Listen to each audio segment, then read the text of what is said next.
नमस्कार दोस्तों, मैं सरता सिंह अपने YouTube चैनल हिंदी साहित्य अकेडमी बाय सरता सिंह से आपका स्वागत करती हूँ। कल की क्लास जो आधुनिक काल के वर्गीकरण पर आधारित थी, जिसमें वॉइस न होने की वजह से ये वीडियो दोबारा अपलोड करनी पड़ रही है।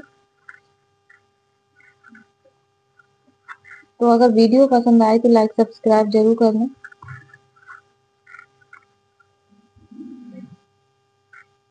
आप लोगों को परेशानी हुई उसके लिए क्षमा चाहेंगे, क्योंकि माइक की कुछ प्रॉब्लम होने की वजह से आवाज नहीं आई।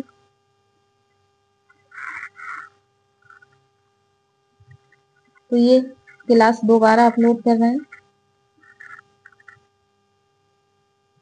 तो वीडियो की शुरुआत कर रहे हैं। आधुनिक काल का वर्गीकरण। सबसे पहले हिंदी साहित्य में आधुनिक काल का नाम सर्वप्रथम आचार्य रामचंद्र शुक्ल द्वारा दिया गया था।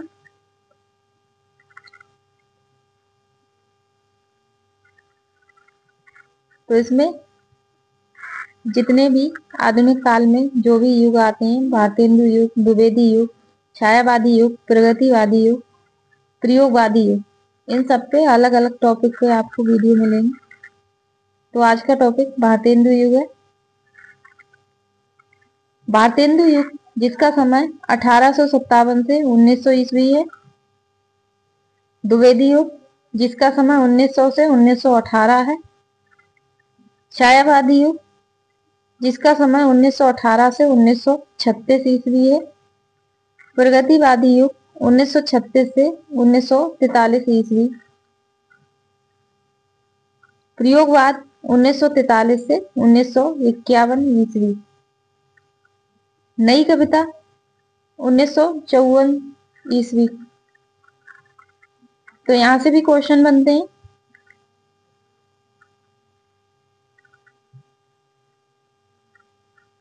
यहां से भारतेंदु युग प्रारंभ होता है। भारतेंदु युग जिसको पुनर्जागरण काल भी कहा जाता है, जिसका समय 1857 से 1900 ईस्वी माना जाता है।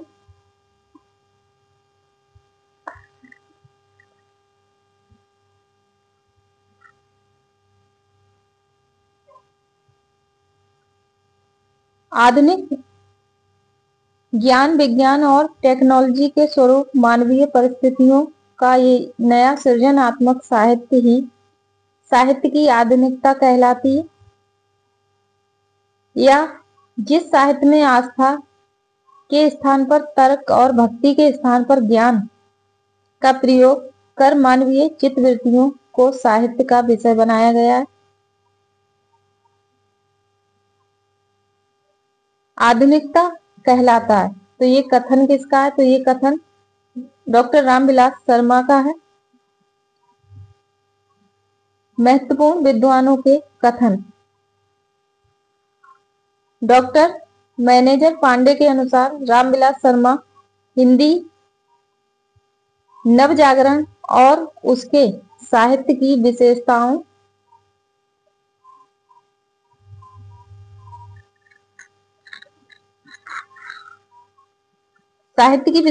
का सशक्त, स्वतंत्र और प्रामाणिक विवेचन करने वाले पहले व्यक्ति हैं। ये डॉक्टर मैनेजर पांडे के अनुसार है।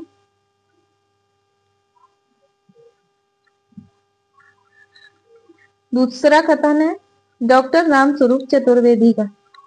पुनर्जागरण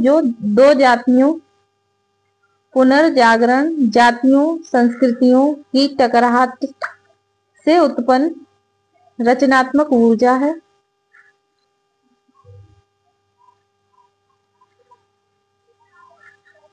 विभिन्न विद्वानों के अनुसार भारतेंदु युग की काल अवधि व नामकरण।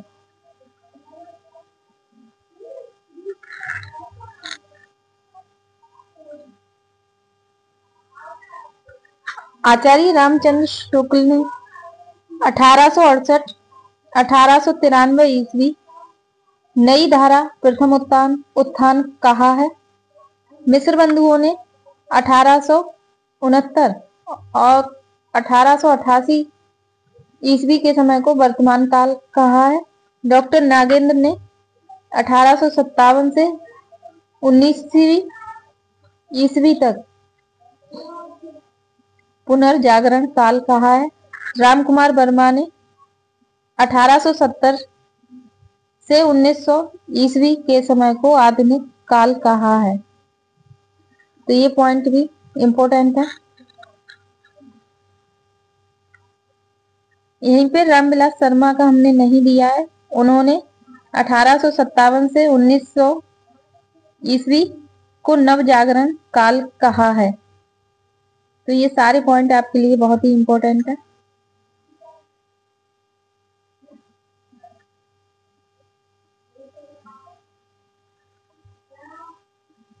हिंदी में आधुनिक और पुनर्जागरण के प्रवर्तक भारतेंदु हरिश्चंद्र को माना जाता है और इन्हीं को ही आधुनिकता और पुनर्जागरण का पितामह कहते हैं। तो ये पॉइंट भी याद रखना कि आधुनिकता और पुनर्जागरण के पितामह किसे कहा जाता है, तो भारतेंदु को कहा जाता है। पुनर्जागरण का प्रवर्तक किसे कहा जाता है, तो भारतेंदु को कहा जाता है। भारतेंदु युग के काव्य की प्रवृत्तियां, विशेषताएं। प्रवृत्तियों से अक्सर क्वेश्चन बनते हैं। तो भारतेंदु युग की प्रवृत्तियां कौन कौन सी हैं? देश प्रेम की व्यंजना, हास्य व्यंग, सामाजिक चेतना और जन काव्य,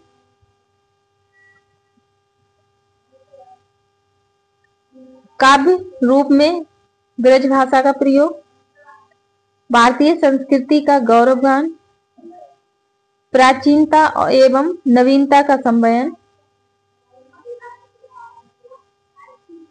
प्रकृति चित्रण।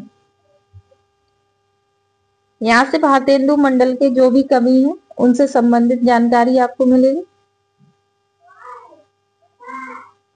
भारतेंदु हरिश्चंद्र, इनका समय 1850 से 1885 रहा है। मात्र ये 35 वर्ष की आयु ही पूर्ण की है इन्होंने। बद्री नारायण चौधरी प्रेमघन, इनका समय 1855 से 1923 ईस्वी रहा है। यहां से आपको याद करने में आसानी होगी क्योंकि 1855, 1856, 1857 आप चाहेंगे तो ये 56 को एक साथ रख सकते हैं, 1856। तो इससे इनकी सन भी आसानी से याद हो जाएगी।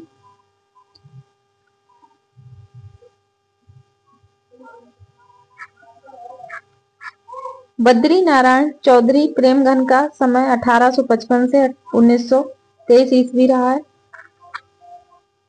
तीसरे कवि हैं प्रताप नारायण मिश्र, इनका समय 1856 से 1894 ईस्वी रहा है। चौथे कवि हैं ठाकुर जगमोहन सिंह, इनका समय 1857 से 1899 ईस्वी। पांचवे कवि हैं अंबिका दत्त व्यास, इनका समय 1856 से 1900 ईस्वी रहा है। छठे कवि हैं राधा कृष्ण दास, इनका समय 1865 से 1807 ईस्वी रहा है। यहाँ से भारतेंदु मंडल की प्रमुख कवि एवं उनकी रचनाएं। तो यहाँ पे पहले कवि भारतेंदु हरिश्चंद्र आते हैं। इनका जन्म स्थान काशी, पिता इनके गोपाल चंद्र गिरधर दास, गुरु सितारे हिंद। इससे क्वेश्चन अक्सर पूछे जाते हैं। इनके गुरु का तो कई बार पूछा गया है कि भारतेंदु के गुरु कौन थे, तो सितारे हिंद थे। इनकी उपाधि पूछी गई है, तो इन्हें उपाधि मिली थी भारतेंदु की। भारतेंदु यहाँ पे टाइपिंग मिस्टेक है। इनका उपनाम रसा था।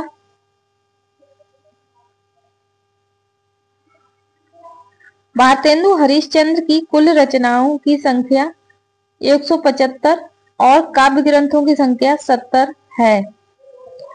यहाँ पे इनकी रचनाएं हैं जिनसे संबंधित आपको पूर्ण जानकारी मिलेगी।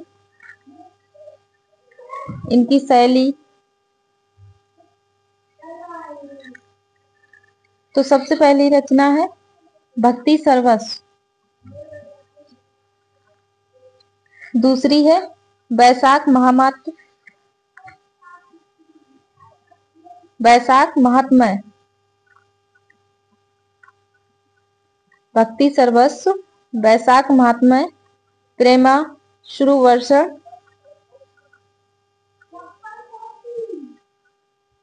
जन कौतूहल, प्रेम तरंग, प्रेम सरोवर, कार्तिक स्नान, प्रेम माधुरी, प्रेम प्रलाप,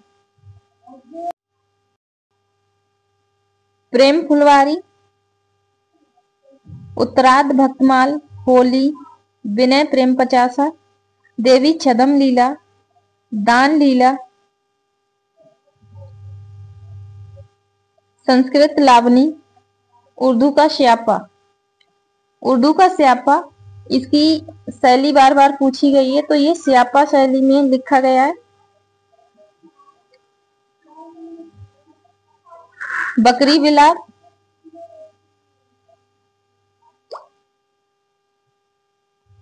निवेदन पंचक, पुरुषोत्तम पंचक, बंदर सभा। बंदर सभा की भी शैली बार बार पूछी गई है, तो बंदर सभा पैरोडी शैली में लिखा गया है।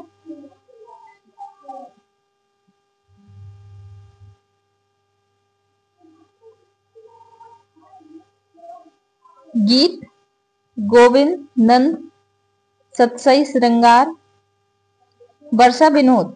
वर्षा विनोद की भी शैली पूछी गई है, तो ये लावनी शैली में लिखा गया है, ये पॉइंट भी याद रखना। फूलों का गुच्छा, तन्मय लीला, रानी छदम लीला, बसंत होली, प्रातः समीरण, इसकी भी शैली पूछी जाती है, तो ये प्यार शैली में लिखा गया है। भारत भिक्षा, वेणु गीत, भीष्म स्तवराज, विजय वल्लरी, तो ये इनकी प्रमुख रचनाएं थी।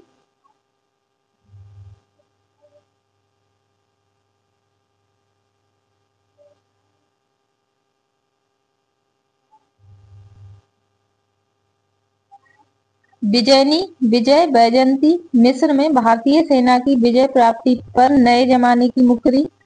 यहाँ पे कुछ रचनाएं अलग हो गई हैं जो आपको आगे मिलेंगी। भारतेंदु हरिश्चंद्र के विषय में विभिन्न विद्वानों के महत्वपूर्ण कथन। भारतेंदु हरिश्चंद्र की भाषा रामचंद्र शुक्ल ने हरिश्चंद्री हिंदी कहा है। साथ ही इन्हें सिद्ध वाणी का सरल सा हृदय कवि कहा है। दूसरा कथन है भारतेंदु हरिश्चंद्र का प्रभाव भाषा और साहित्य दोनों पर बड़ा गहरा पड़ा। उन्होंने जिस प्रकार गद्य की भाषा को परिमार्जित करके उसे बहुत ही चलता, मधुर और स्वच्छ रूप दिया है, उसी प्रकार हिंदी साहित्य को भी नए मार्ग पर ला खड़ा किया है। ये कथन नंद दुलारे वाजपेयी का है। तीसरा कथन है भारतेंदु ने हिंदी साहित्य को एक नए मार्ग पर खड़ा किया है। वे नए साहित्य के नए युग के प्रवर्तक थे। आचार्य रामचंद्र शुक्ल का ये कथन है। चौथा कथन है भारतेंदु युग का साहित्य व्यापक रूप से गदर से प्रभावित है। ये डॉक्टर रामविलास शर्मा ने कहा है। पांचवा कथन है हिंदी साहित्य में पुनर्जागरण भारतेंदु के माध्यम से अवतरित होता है और तब वह स्वाभाविक है कि वे आधुनिक काल के प्रवर्तक माने जाते हैं। टैक्स, महामारी, धन के विदेशों में प्रवाह के विरुद्ध वे आवाज उठाते हैं। स्वदेशी और मात्र, यहाँ पर मातृभाषा है, जो सही टाइप नहीं है, के प्रयोग के कारण आग्रह करते हैं। ये कथन रामस्वरूप चतुर्वेदी का है। जो वहां पे रचनाएं कट हुई थी वो ये है: नए जमाने की मुकरी, स्फुट कविताएं, रिपुनाष्टक, जातीय संगीत।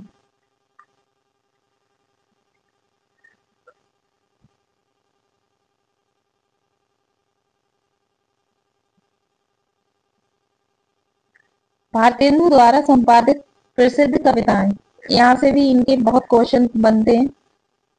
कवि वचन सुधा, जिसका समय 1868 ईस्वी काशी से प्रकाशित होती थी, इसका संपादन भारतेंदु ने किया है। दूसरी पत्रिका है इनकी हरिश्चंद्र मैगजीन, जो 1873 ईस्वी काशी से ही प्रकाशित होती थी, इसका संपादन भी भारतेंदु ने किया है। इसमें 1874 ईस्वी में ये पत्र हरिश्चंद्र चंद्रिका हो गया था, तो ये पॉइंट भी याद रखना। बाला बोधनी 1874 ईस्वी काशी से प्रकाशित होता था, इसका संपादन भी भारतेंदु हरिश्चंद्र ने किया है।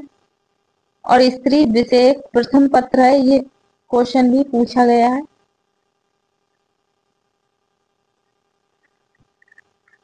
हिंदी भाषा में प्रबल हिंदीवादी के रूप में सामने आने पर भी उन्होंने उर्दू शैली में कविताएं लिखी और काव्य रचना के लिए ब्रज भाषा को ही उपयुक्त मानने पर भी वे खड़ी बोली में दशरथ विलाप, ये पॉइंट जरूर याद रखना, खड़ी बोली में इन्होंने दशरथ विलाप तथा फूलों का गुच्छा कविताएं लिखते दिखाई देते हैं। छदम लीला, तन्मय लीला और देवी छद्म लीला थे इनके प्रबंध गीति। तो ये इनकी याद रखना कि ये किस विधा में थे, तो ये प्रबंध गीति थे इनके। विजयनी, विजय, वैजंती, ये इनके निबंध काव्य हैं। जो जरूरी पॉइंट है हाईलाइट कर रहे हैं, उन्हें देखते रहना है आपको। भारतेंदु हरिश्चंद्र ने पैरोडी, श्यापा, गाली, लावनी आदि शैलीगत रूपों में कविताएं लिखी हैं, तो ये पॉइंट आपको रचनाओं के साथ ही बता दिए गए। दूसरे कवि हैं बद्री नारायण चौधरी प्रेमगन। इनका जन्म 1855 ईस्वी, इनका निधन 1923 ईस्वी। इनका जन्म स्थान उत्तर प्रदेश मिर्जापुर जिले के एक ब्राह्मण परिवार में हुआ था। इनकी पत्रिका, इन्होंने जो पत्र निकाले, तो इन्होंने 2 पत्रिकाएं निकाली। साप्ताहिक नागरी नीरद, जिसका समय 1893 ईस्वी, मासिक आनंद कादम्बनी, जिसका समय 1881 है। ये दोनों पत्रिकाएं मिर्जापुर से प्रकाशित होती थी।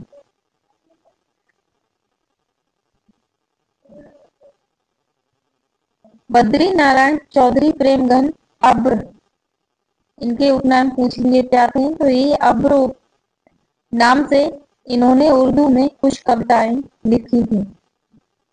इनकी प्रमुख रचनाएं हैं जीर्ण जनपद, दुर्दशा दत्तापुर, आनंद अरुणोदय, हार्दिक हर्षादर्श, मयंक महिमा, अलौकिक लीला, वर्षा बिंदु, यहाँ पे बिंदु मात्रा नहीं है, लालित लहरी,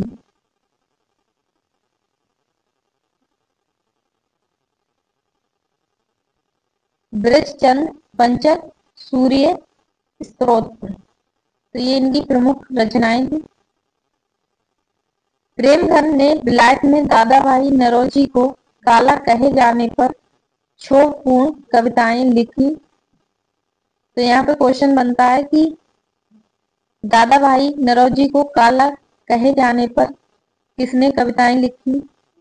या किसने व्यंग किया है, तो इस तरह का क्वेश्चन आपको मिलेगा। प्रेमघन की कविताओं में यतिभंग प्रायः मिलता है, तो ये पॉइंट बन सकता है कि यतिभंग किसकी कविताओं में मिलता है, तो प्रेमघन की। इन्होंने मयंक महिमा की रचना खड़ी बोली में की है, ये पॉइंट भी नोट करना। प्रेमघन की समस्त काव्य कृतियों का संकलन प्रेमघन सर्वस्व शीर्षक से किया गया है, तो ये भी पॉइंट जरूरी है। भारतेंदु युग के तीसरे कवि हैं प्रताप नारायण मिश्र। इनका जन्म 1856 ईस्वी, इनका निधन 1894 ईस्वी। जन्म स्थान इनका जिला उन्नाव, बैजे गांव, उत्तर प्रदेश। इनकी प्रमुख रचनाएं हैं प्रेम पुष्पावली, मन की लहर, लोकोक्ति शतक,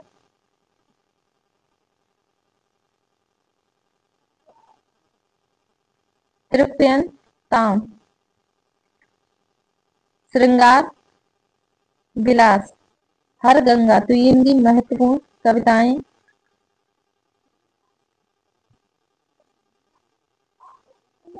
तृप्यन ताम, तो ये इनकी महत्वपूर्ण 6 रचनाएं हैं यहाँ पे।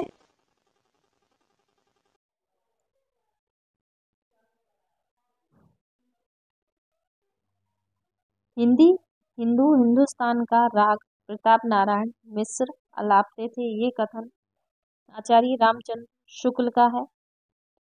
प्रताप नारायण मिश्र के कविता, निबंध और नाटक उनके मुख्य रचना क्षेत्र थे। कानपुर के रंगमंच और वहाँ की साहित्यिक संस्था रसिक समाज से उनका निकट का संबंध था। प्रताप लहरी उनकी प्रतिनिधि कविताओं का संकलन है। हास्य व्यंग्यात्मक कविताओं के क्षेत्र में प्रताप नारायण मिश्र का अग्रणी स्थान है।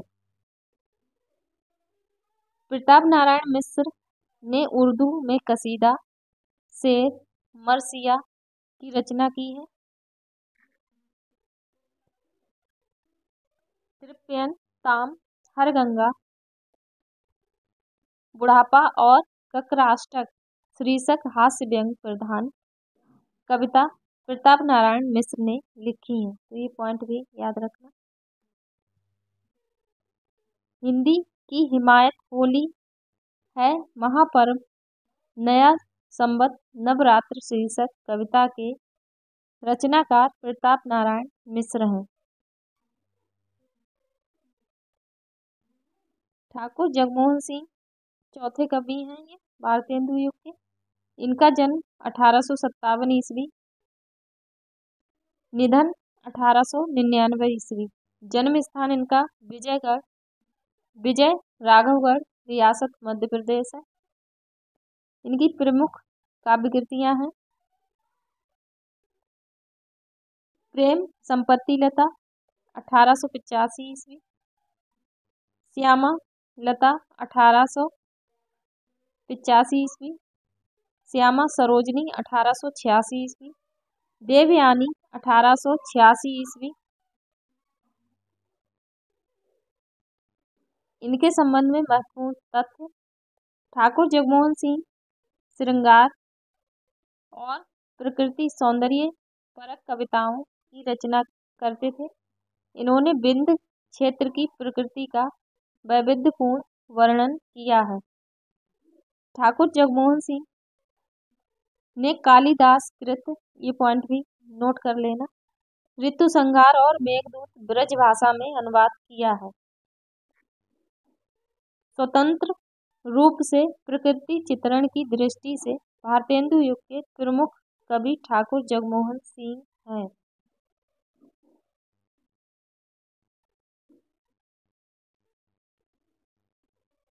विंध्य प्रदेश की प्रकृति सुषमा का सजीव और वैविध्यपूर्ण चित्रण भारतेंदु युग के ठाकुर जगमोहन के काव्य की अन्य विशेषताएं हैं। रामचंद्र शुक्ल ने इन्हें एक प्रेम पथिक कवि के रूप में स्मरण किया है, तो ये पॉइंट भी याद रखना।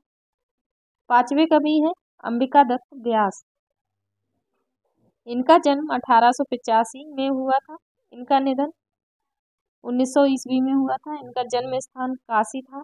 पिता इनके कवि दुर्गादत्त व्यास थे। इनकी प्रमुख काव्य कृतियां हैं पावस पचासा 1886 ईस्वी, सुकवि सतसई 1887 ईस्वी, हो होरी 1891 ईस्वी, कंसवध खड़ी बोली में, और ये इनका अपूर्ण प्रबंध काव्य है।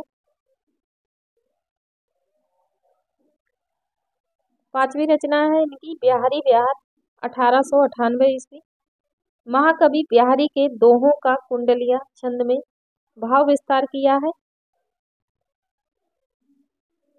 इनके संबंध में महत्वपूर्ण तथ्य, ये पीयूष प्रवाह के संपादक थे।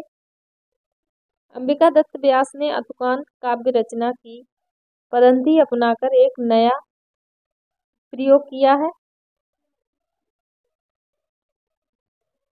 भारतेंदु द्वारा स्थापित कविता व वर्धनी सभा में पूरी अमी की कटोरिया सी चिरंजीवी रहो विक्टोरिया रानी समस्या पूर्ति करके व्यास जी अपने काव्य लेखन किया है।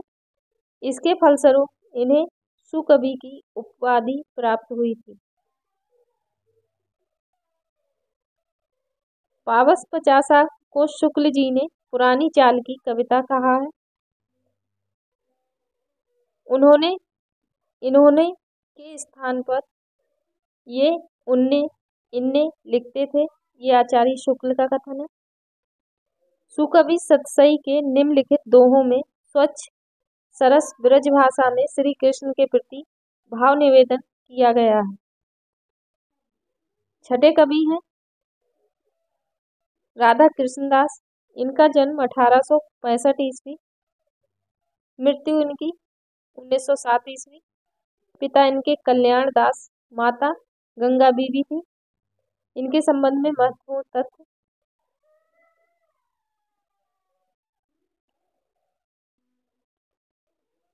राधा कृष्णदास भारतेंदु हरिश्चंद्र के फुफेरे भाई थे।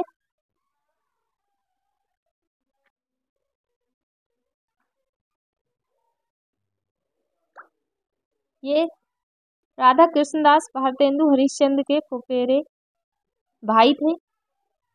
इनकी कविताओं में भक्ति, श्रृंगार और समकालीन सामाजिक राजनीतिक चेतना की विशेष स्थान प्राप्त हुआ है।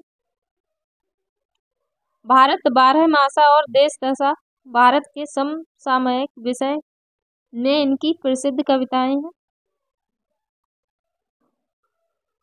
इनकी कुछ कविताएं राधा कृष्ण ग्रंथावली में संकलित हैं। अंबिका दत्त व्यास की परंपरा में इन्होंने भी रहीम के दोहों पर कुंडलिया रची। प्रमुख इनकी काव्य कृतियां हैं भारत 12 मासा, देश दशा। भारतेंदु कालीन अन्य कवि और उनकी रचनाएं, नवनीत चतुर्वेदी की रचना है कुब्जा पच्चीसी। गोविंद गिल्ला भाई की रचनाएं हैं श्रृंगार, सरोजनी, पावस, पयोनिधि, राधामुख, षोडशी।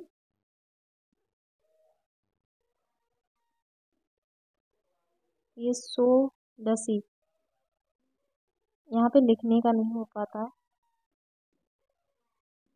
षट ऋतु, नीति विनोद, ये इनकी प्रमुख रचनाएं हैं।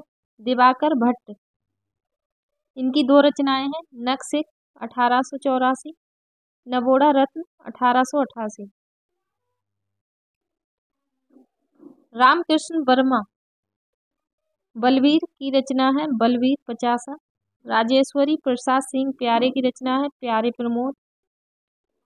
राव कृष्ण देव शरण सिंह गोप की रचना है प्रेम संदेश। दुर्गादत्त व्यास की रचना है अदमो उद्धार शतक 1872। राधाचरण गोस्वामी की रचना है नव भक्तमाल। गुलाब सिंह की रचना है प्रेम सतसई।